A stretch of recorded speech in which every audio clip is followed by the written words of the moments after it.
c'est Olivier Bunel qui a été scolarisé de 1980 à 1983 à Notre-Dame de Bétharram. Bonjour Olivier Bunel. Merci d'être en direct dans les GG. Vous avez vu qu'il y a eu ces 3 interpellations, on le sait depuis hier. Vous avez fait attention à qui sont les interpellés, Olivier ? Oui, bien évidemment. Il y a un prêtre de 94 ans. Tout à fait. Il y a aussi un surveillant de 59 ans. Tout à fait. Et il y a celui qui était surnommé Cheval, qui a 70 ans. Est-ce que vous en avez connu un des 3 ? Bien évidemment, Cheval est mon bourreau et mon violeur. C'est-à-dire, qu'est-ce que ça... Je peux vous demander des précisions, c'est-à-dire ? Écoutez, c'était un sinistre individu qui était préfet de discipline à l'époque, que tout le monde appelait Cheval par sa mâchoire carrée et sa démarche très particulière. Toujours tiré à 4 épingles avec un petit costume toujours le même, marron clair, d'une marque un petit peu connue. Et cet individu nous terrorisait tous. Nous avions, pour la plupart tous, entre 9 ans et 13 ans et 14 ans. C'était quelqu'un dont il fallait surtout ne pas avoir à faire. Clairement non. Vous disiez son titre, c'était préfet de quoi ? Préfet de discipline. Préfet de discipline, d'accord. Tout à fait. Donc ça lui conférait, même avec le titre de préfet, une espèce d'autorité vraiment martiale, quoi. Quel était son mode opératoire à Cheval, puisque c'était son surnom. Ouais. Tout à fait. Son mode opératoire, c'était très simple, c'est que toute la journée lui était rapportée par les différents pions, les différents surveillants, les différents même élèves de grandes classes qui surveillaient des fois les petits comme nous.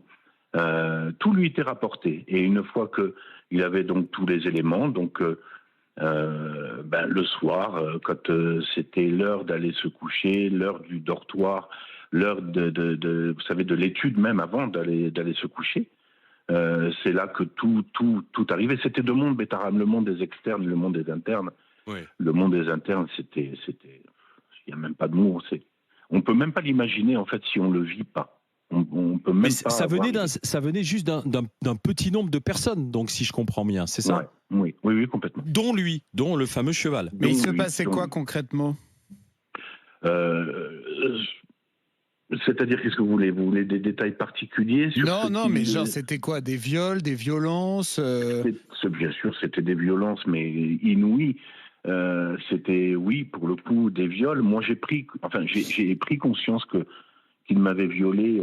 C'était il y a 1 an, lorsque j'ai découvert le collectif avec Alain Esquer. Oui. Dans lequel il m'a demandé de le rencontrer, de lui expliquer un petit peu tout ce que j'avais vécu à Bétharram.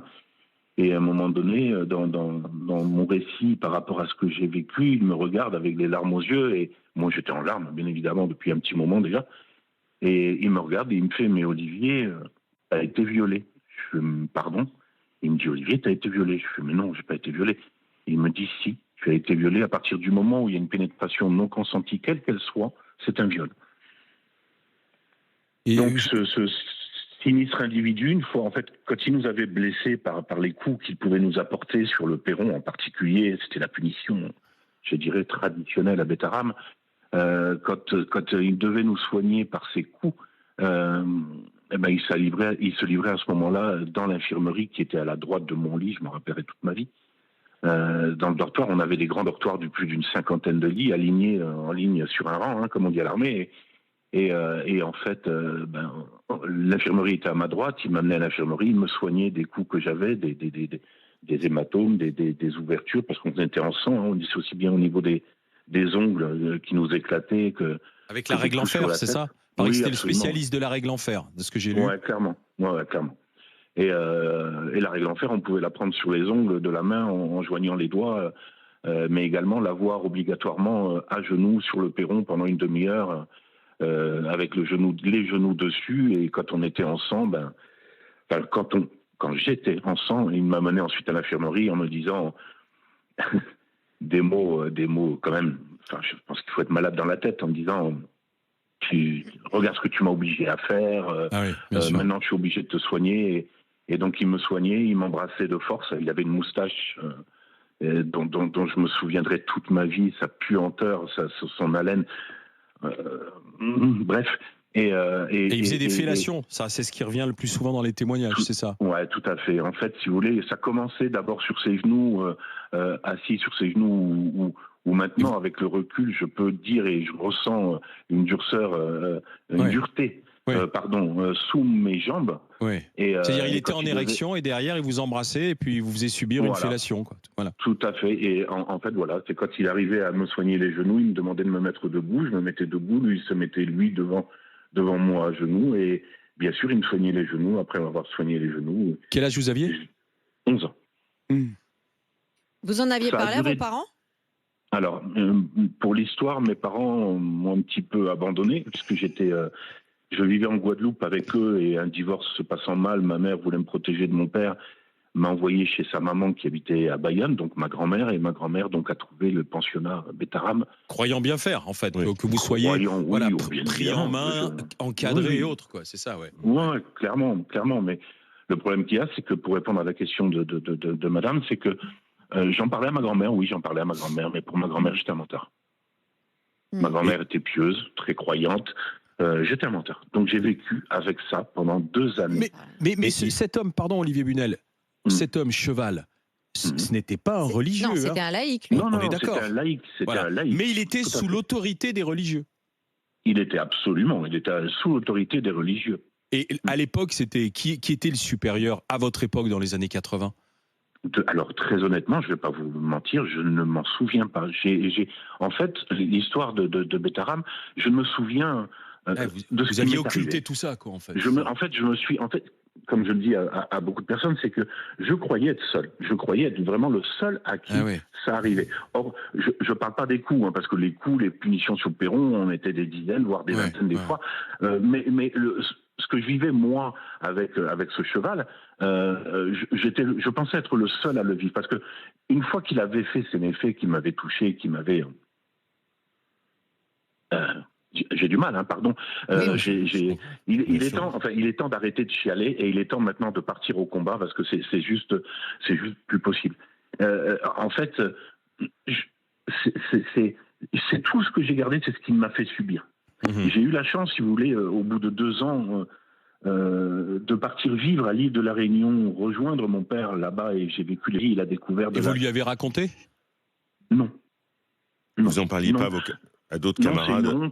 Non, c'était une honte. Et puis, vous savez, quand pendant 2 ans, on vous dit « Vous êtes un menteur, vous êtes un menteur, vous êtes un menteur », bien sûr. Vous vivez avec ça, vous vous dites « Ok, très bien, votre cerveau, je ne sais pas ce qui se passe dans la tête. » c'est la personne qui a 70 ans, qui est auditionnée actuellement. D'accord. Et est-ce que lui, il avait une vie de famille? Vous savez ce qu'il était devenu ou pas de ce que... Oui, absolument. Je sais qu'il a été, on va dire, viré de Bétarame dans les années 90, suite à un coup porté trop fort, et ils l'ont éloigné. Il est devenu, c'est ce qui m'inquiète le plus aujourd'hui, et c'est pour ça que nous témoignons tous. On ne refuse pas, et on vous remercie encore, tous les médias. Ça fait 1 an et demi qu'on est au combat, et là c'est vrai que depuis, malheureusement, je dirais entre guillemets, l'affaire Bayrou, quelque part ça nous sert à nous. Bien sûr. Mais ça fait 1 an et demi. Oui, parce qu'on dit qu'il est passé, ce fameux cheval, ensuite il est passé à Orléans, à Paris, à Châteauroux, il est devenu directeur adjoint dans un établissement identique à Bétarame, à Châteauroux, dans l'Essonne, qui s'appelle Léon XIII. Donc, je pense que ce genre d'individu ne s'arrête pas à Bétarame. Enfin, je pense. C'est la raison pour laquelle on témoigne tous aujourd'hui. Ouais. Donc, il peut potentiellement y avoir d'autres victimes de cet homme, quoi. C'est à ça que doit servir cette enquête. Pour le moment, on n'a pas son identité. On a son fameux surnom. C'est qu'il y en a plein qui ont été déplacés, bien sûr. Ouais. Son identité, elle a été révélée hier soir dans le magazine quotidien avec Anne Barthès, donc il n'y a pas de souci avec ça. Mais aujourd'hui, en fait, on veut simplement que ça ne se reproduise pas, qu'il n'y ait pas un second Bétarame, et que les enfants parlent, qui sont devenus adultes aujourd'hui, sans doute, parlent. Parce que, ok, il y a prescription me concernant, les faits remontent à 43 ans.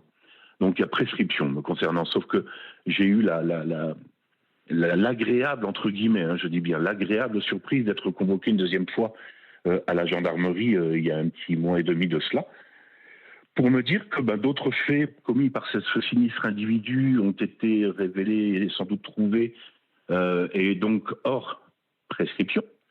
ça veut dire que ma prescription, finalement, n'en est plus une et je bénéficie d'une prescription coulante.